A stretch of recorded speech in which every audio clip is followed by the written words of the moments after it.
2010 December 21 notification வெளியிட்டாங்க. அப்பொழுது மத்தியில் காங்கிரஸ் தலைமையில் கூட்டாட்சி, திமுக மத்திய அமைச்சர்கள் இடம்பெற்றிருந்தது.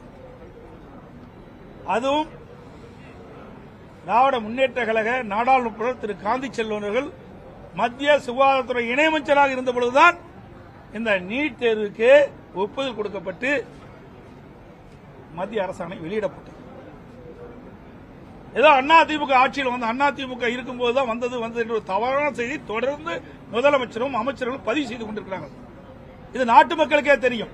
இது கொண்டு வந்தது காங்கிரஸ் திமுக. ஏன் இளைஞர்கள் பாதிப்பாங்க அப்படின்னு உங்களுக்கு தெரியாதா? மாணவர்கள் பாதிப்பான்னு தெரியாதா? கொண்டு வந்தது இவர்கள். அதை தடுப்பதற்கு நாங்கள் கடுமையான முயற்சி எடுத்தோம். ஆனால் முடியவில்லை. நீதிமன்றம் சென்று விட்டது. அதனால் இந்த நீட் தேர்வு அதிமுக ஆட்சியிலே